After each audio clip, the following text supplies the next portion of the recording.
बाळ, फ्रीजमधून श्रीखंड काढ ना. आम्ही पूर्वी घरीच बनवायचो श्रीखंड.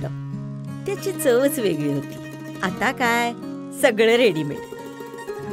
आजी, हे श्रीखंड खाऊन बघ. आज तुझ्या आईनं घरीच बनवलं की काय? हे आहे गोकुळचं श्रीखंड. अगदी जिभेवर रेंगाळणार. जिभेवरच नाही तर मनावरही रेंगाळणार. गोकुळ श्रीखंड, मनावर रेंगाळणार. राज्यात येत्या काळात जिल्हा परिषद, पंचायत समितीसह महानगरपालिका, नगरपरिषदेच्या निवडणुका होऊ घातल्या आहेत. रिपब्लिकन पक्षाचे राष्ट्रीय अध्यक्ष, केंद्रीय सामाजिक न्याय राज्यमंत्री रामदास आठवले यांच्या नेतृत्वाखाली संपूर्ण देशभरात रिपब्लिकन पक्ष कार्यरत असून नागालँड येथे रिपब्लिकन पक्षाचे 2 आमदार निवडून आले आहेत.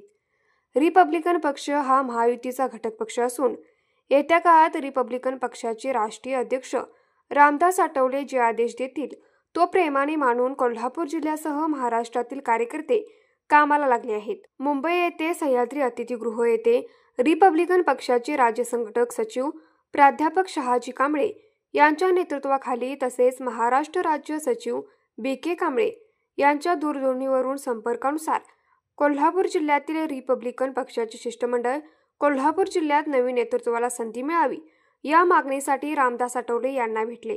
यावेळी आठवले यांनी जिल्हा नेतृत्व बदलाची तुमची मागणी रास्त असून लोकशाहीला धरून आहे. येत्या काळात नवीन नेतृत्वाला संधी देऊ असे आश्वासन शिष्टमंडळाला देत कोल्हापूर जिल्हा नवीन नेतृत्व बदलाचे स्पष्ट संकेत पक्ष नेतृत्व श्रेष्ठीने दिल्याने कोल्हापूर जिल्ह्यातील रिपब्लिकन पक्षाच्या कार्यकर्त्यांमध्ये उत्साहाचे वातावरण निर्माण झाले आहे.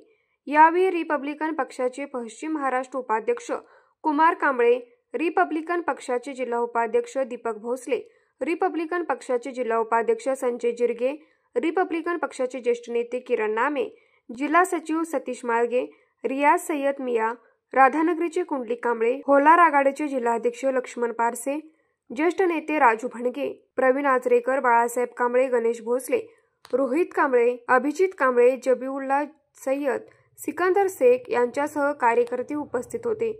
न्यूज मराठी 24 साठी विनोद शिंगे, कोल्हापूर.